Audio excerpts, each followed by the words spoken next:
Hi. All right, welcome back, everybody. Sorry it's taken so long. We just got really busy here, and I actually haven't been back up to the property in a little while. You know, it's kind of tough sometimes being an absentee landowner, but so what we're gonna have for you today is finally the long-awaited soil sample results video. So a few videos back, my sidekick and you guys got a chance to see us package up the soil samples, and we got everything sent off. So we got all that stuff back. So I'll be able to give you the results of that latest one, and I'm also going to include the very first soil sample. So the one that got everything started, Yep. the next one, and then this most recent one, and you'll kind of be able to see some of the progress that we've made up to this point. Also be able to see kind of what we're lacking, what we still need to work on. So something that I did notice here, let me have the one on the left, and this will make pretty good sense when you see that first soil sample. And I think it's something that's been kind of lingering, kind of an ongoing issue. But what I did is I bought this Progenics Microgenics. It's basically a you know, a foliar type fertilizer, but it's got all the micronutrients. Let's see, it's got, you know, magnesium, manganese, calcium, zinc, copper, boron, nickel, and iron.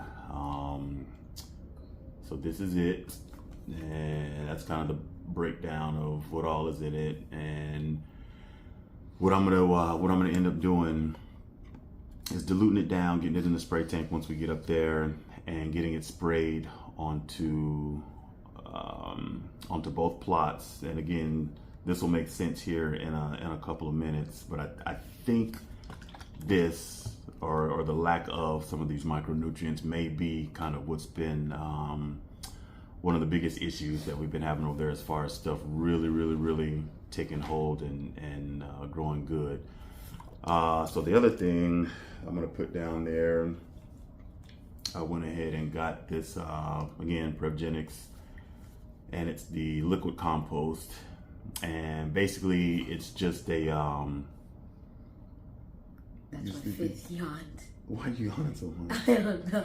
Basically it's just to get some microorganisms and microbes and kind of some healthy bacteria, kind of liven up the soil, kind of get some activity in there, which will help with the soil health and nutrient uptake and all that stuff. So gonna get both of these on the next time we're up there, and hopefully that will help out when it comes to you know, moving forward. So now I'm gonna put up the soil sample results and kind of talk through some of those, and that'll be where we are.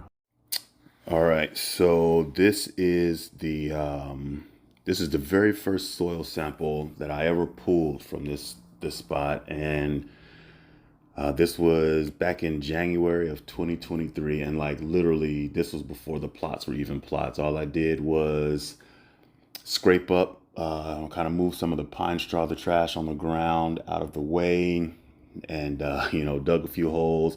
And I actually combined the soil from both plots, plot 1 and plot 2. They were combined in the same bag and submitted as a sample. And as you can see, with the results of that, you know, so the pH came back extremely low. That pH came back at 4.72.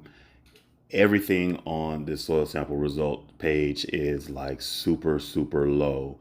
But then when you go through and you look at some of the micronutrients, right? Boron, copper, zinc, manganese, iron, the sodium was fine. Magnesium, calcium, sulfur, potassium, phosphorus, well, those NP and K, those were all low also. But those micronutrients, you can tell those are like extremely low all the way across the board.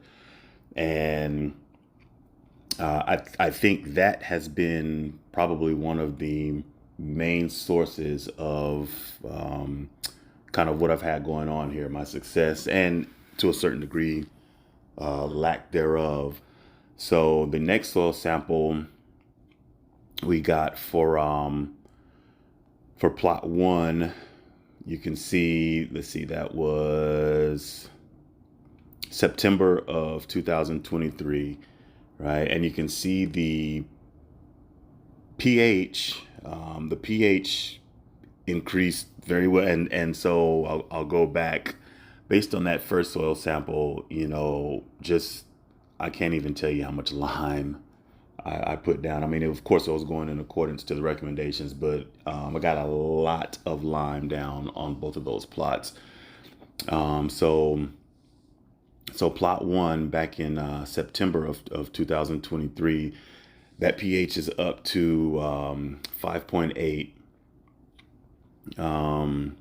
Organic matter is 2.7, and you can see where the phosphorus, potassium, calcium, magnesium, you can see where those levels are. But what's not included on this soil sample result are the micronutrients. And again, thus far, up to this point, I haven't done anything to address the micronutrients. So the pH is improving. You can see where, the NP and K is improving, but some of those other things haven't done anything to directly impact them. So that was plot 1 for 2023. Let me see here. Plot 2 for 2023. So that pH is at 5.6. So we're looking at 5.8, 5.6 between the two, relatively close, which, makes sense. Again, you can see with the phosphorus and potassium, calcium, magnesium, you can see where those levels are. Organic matter is right around, is at 2.1. But once again, and I'm thinking I may change companies, at least for the near future, the next couple of soil samples, to a company that does include the micronutrients, because these, the Whitetail Institute, it's a very good soil sample, very good results and service and whatnot. But I feel like it's missing a little bit. And for these 2 establishments plots, this is just the first year for both of these plots. I feel like I kind of want to have a little bit more detail, a little more specificity as far as, exactly what all of those things are looking like, just trying to get everything in balance. And these don't include any numbers for micros. So that was September of 2023. And then moving on to March of 2024, you can see for plot 1 here a huge jump in pH. So the pH there is up to 6.2.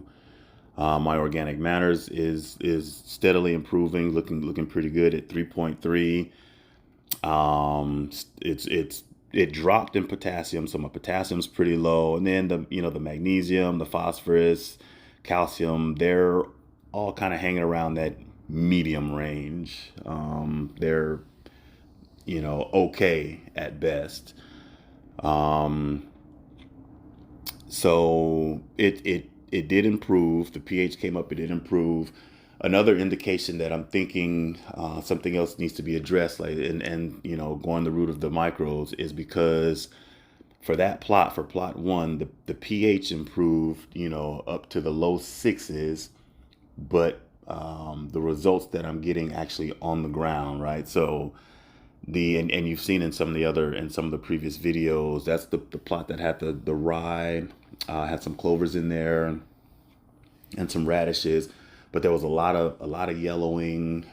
It just didn't have a really good, healthy, deep green look to it. And I'm thinking, my pH is pretty good, which means, some of the nutrients are available, but I'm thinking I just don't have enough of all of the nutrients that I need to be made available by the increasing or the improving pH. So on paper, as this says, it looks pretty good, but actually boots on the ground and looking at it, I think there's still some improvement that needs to be made. So that's another reason I'm gonna the next step is going to be to try to go with those the micros.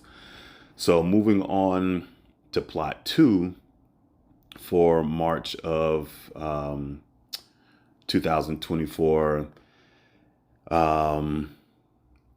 This one kind of surprised me. So the pH for that really didn't make too much of an improvement. So it went from like 5.6 to 5.7. The phosphorus, potassium, those are still relatively low. Organic matter did come up a little bit. It's at 2.9. And the surprising thing was this plot, although the lower pH, the oats and the radishes in that plot seemed to be doing a little bit better. And even the clover that was in there seemed to be doing better at the lower pH and what looks like lower nutrient levels than the other plot, which had a higher pH and higher nutrient levels. So still kind of working on trying to get everything all balanced out.